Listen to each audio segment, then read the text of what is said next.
Hello everyone, welcome back to our channel. In today's game of the day, we're gonna have a look at a chess classic, and it's an absolute classic game played between Mikhail Botvinnik and José Raul Capablanca.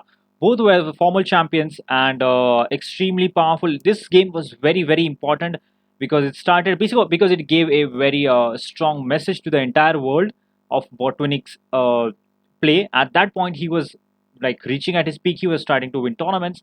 This game was very important in the life of Botvinnik. So let's have a look at this chess classic.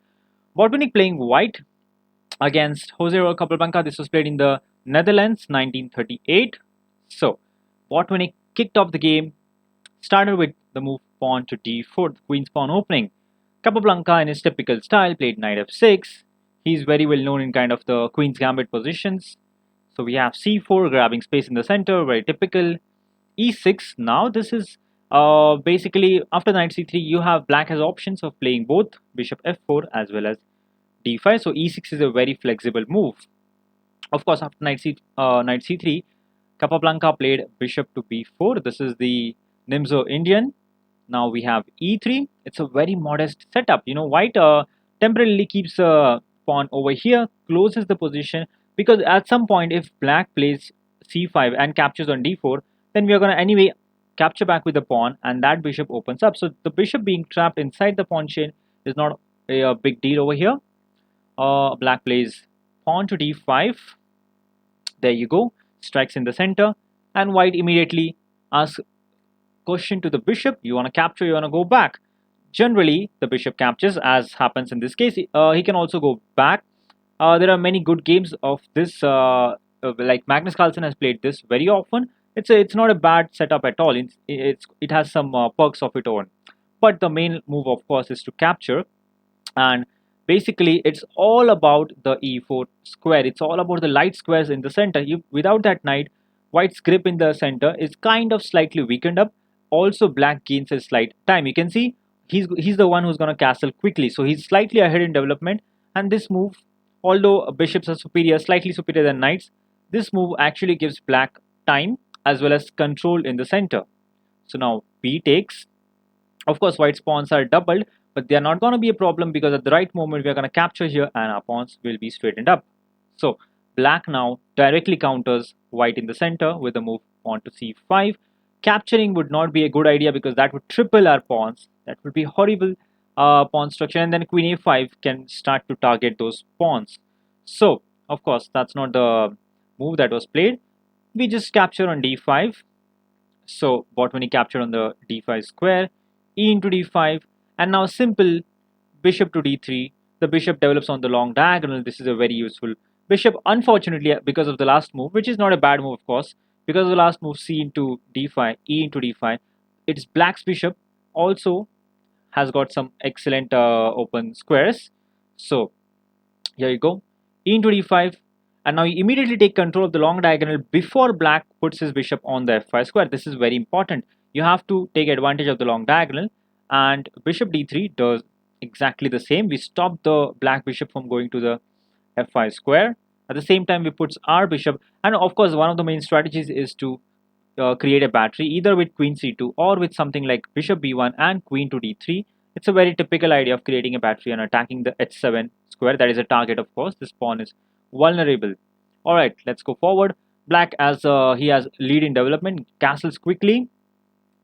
Now knight e2. With this move, Botvinnik makes his intention quite clear. This is a very flexible move. In fact, knight f3 is something very common, but knight to e2 basically means that white is going for a very ambitious plan. He would like to castle, and at the right moment he would like to play for knight g3, f3, and strike in the center with the move e4, and that's the way he's gonna play. He's gonna use his pawn, basically he's gonna push forward with e5 and create a pawn mass on the king side. That will be a majority, and that, so basically it means that white is going to attack on the king side, whereas black should attack on the queen side because of his extra space on the queen side.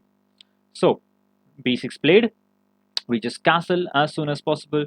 Bishop a6. What should we do? Should we trade or should we not? In fact, if you put your bishop back, that bishop remains unchallenged. That's why it's important that it's all about time, right? So Botvinnik again captures the knight, captures the bishop. Knight takes. You can see the knight on a6 is slightly misplaced. He will have to reroute back to c7 in order to come back to the game, but that is some sort of an advantage to us.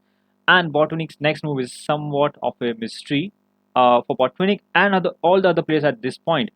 Bishop to b2. Now this was seen as a very suspicious move. Why would you put your bishop on b2 where it looks like a tall pawn and nothing more than that?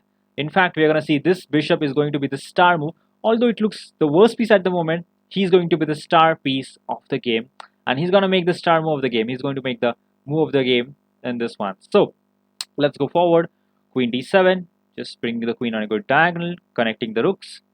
a4 played, a very useful move. In fact, this is a very nice move. After the move a4, you might have a chance to put the bishop here and activate it from this diagonal. That is something that Fischer also did very often, right? In Fischer game, especially the Fischer games where he played the French or the Caro-Kann, you would see this idea very often. He would play a4 and develop his bishop from the a3 to f8 diagonal, something to look forward for. So a4, an excellent move by Botvinnik.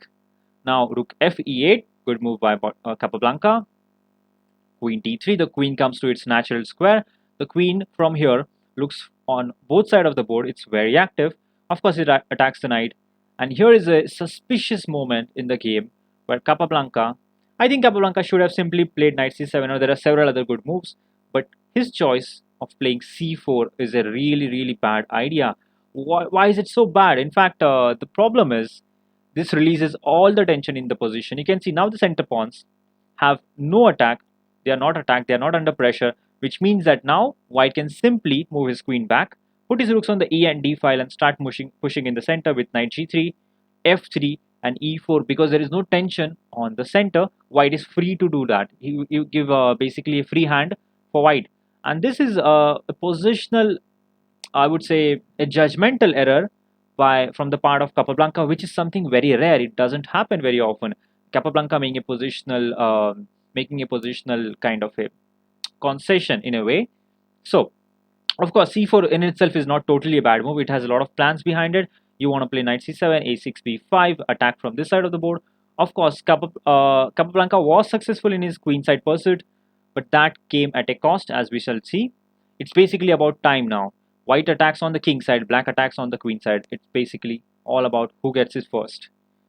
Queen c2, queen remains on the same diagonal, at the same time looking to cover the e4 square. As we already know, the idea is to bring the rooks in the center, knight here and push in the center with f3 e4. So that's a long-term planning. Now Capablanca realizes, you know, all the good players know that you cannot play a game with a bad piece. If you have one bad piece, that basically makes all the rest of the pieces passive. The knight on h6 is really giving a bad impression. So Capablanca decides, I want to get him to a better square. What if I get him to the square of b3? Now this looks very imaginative thinking, but actually it's a very logical idea. Capablanca had an idea of putting the knight to b3 from where it can influence the queen side somewhat, and at the same time the a4 pawn will be slightly weakened. In fact, all of this did happen, and this is how it starts. Knight to b4, the knight retreats. Knight retreats are very common in grandmaster games. They have a good knowledge when to retreat, when to not.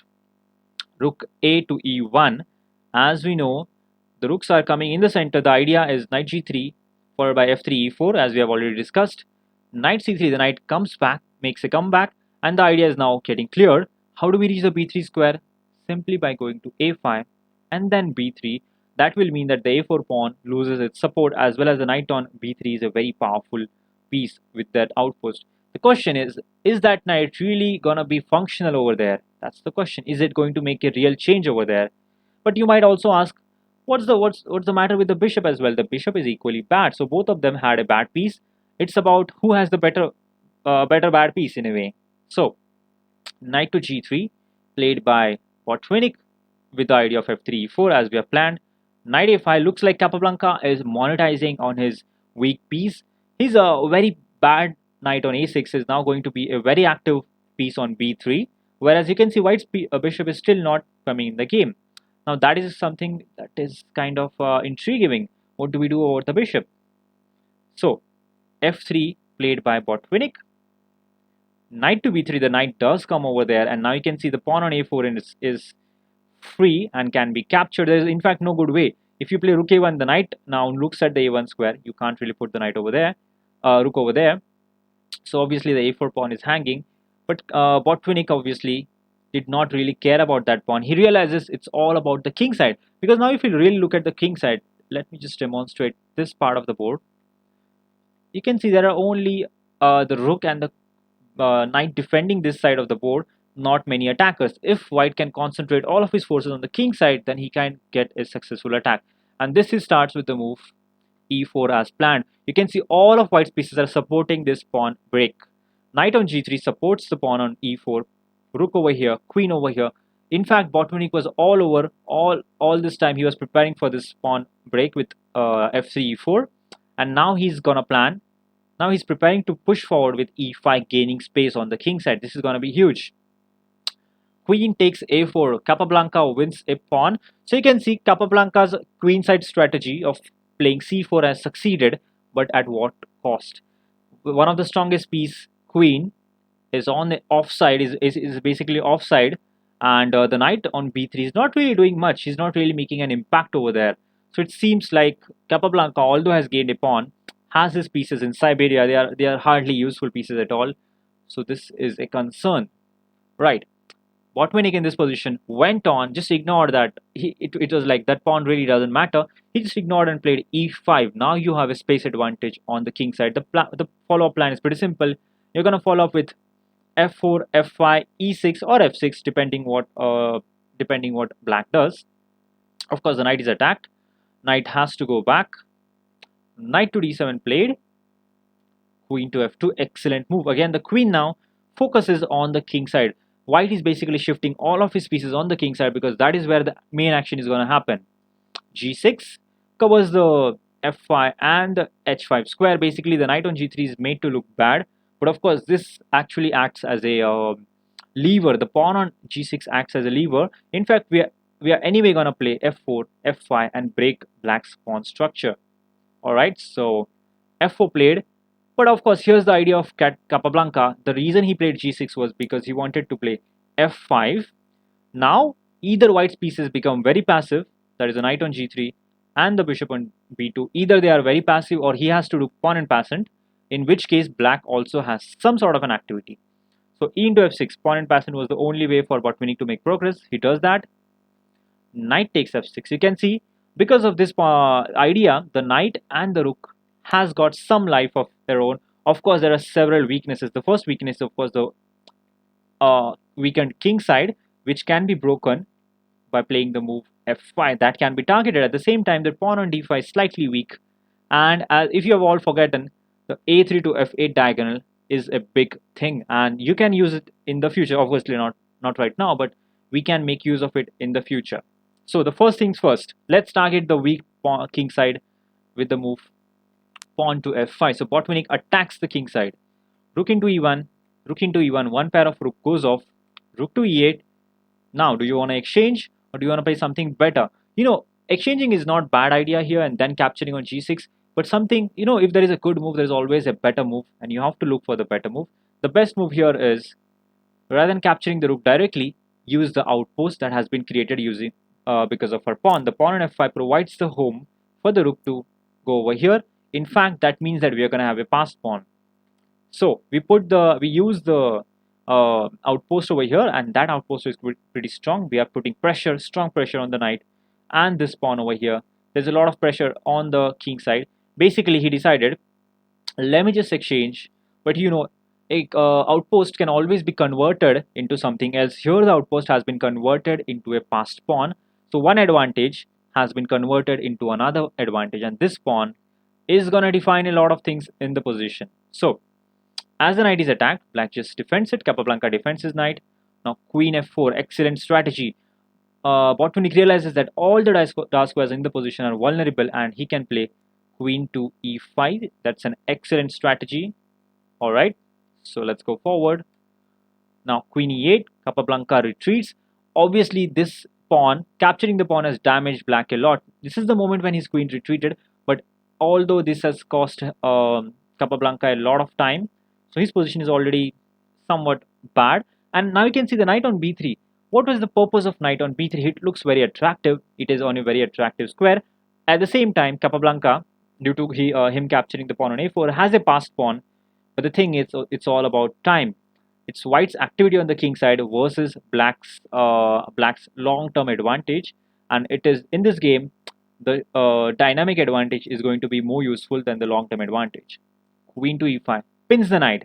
Now there is a clear idea, as we are going to see. Queen to e7 protects it. So here comes the moment. Here comes the star moment when Botvinnik plays a great move, which was obviously missed by Capablanca. So, like always, go ahead, pause the video, try to find the spectacular move that Botvinnik played here, and it's a beautiful combination that follows with another piece sacrifice, of course. Okay, so Mikhail Botvinnik surprised Capablanca by the move bishop to a3. The bishop finally appears on the long diagonal. We have been waiting for this the entire game. The bishop is finally over here. We attack the queen. Of course, this is really serious because if the queen moves, we can simply push our pawn. That will be a concern. He has to capture. So that there goes the first piece. We sacrifice the first piece. But of course, we are not going to be content with that. We're going to do one more piece sacrifice. And Botvinnik here played knight to h5. An awesome looking move. This is very, very strong move. Of course, the entire idea is to put pressure on the pin over here. So he has to take, knight cannot capture, the pawn has to take. Now what do we do over here? The idea is, of course, by the way, queen e7, if you're thinking of that, it cannot be played because of course it's a check to the king. So it's a forcing move. He has to capture. So pawn takes knight, and here comes queen g5. That was a line clearance, and now the g file has been opened up. The king has to step aside. King f8, queen takes knight, that's a check. King has to move again. Of course, going over here is a huge mistake because mate follows with queen f7 and queen to d7. There would be a mate, so of course he has to be very careful. Capablanca in this position decided to go on the king side. Now what do we do? In fact, it turns out that Botvinnik had already calculated all of this before the piece sacrifice, and here he simply plays the pawn move e7. The pawn on e6 makes its present count. In fact, queen f8 is a threat of checkmate, which black cannot defend. In fact, here he just threw some checks, but of course, at one point, the checks ran out. Here you can see, after queen e4, g4 was played, queen e1, king h5 was played, and now black does not have any kind of useful check. There are no good checks, and it was in this moment that Capablanca, José Raul Capablanca, resigned the game. So Botvinnik was the star of this game, and this game was really celebrated. It marked the start of Botvinnik's great career. In fact, the threat of queen f8 is simply too dangerous, too difficult to stop. Something like h6. Can you find the victory over here? Well, there are multiple ways. You can directly go queen f8. You can go queen g6 followed by promoting to a queen over here. There are 100 different ways of winning the same position. It doesn't really matter. You can see captures. We have a totally winning position. So won't go in detail. It was after this move, king to h5, that Capablanca resigned the game. And here is the star move of the game, bishop to a3. This was a simply spectacular move that Capablanca missed. And this obviously has a follow-up of knight to h5. Absolutely brilliant, absolutely beautiful. Classic Capablanca and Botvinnik game. Of course, Botvinnik was very young at this point. Capablanca was kind of far from his peak. But this game has a great impression on a lot of players, including me. So, hope you enjoyed this excellent chess game by Botvinnik. See you next time.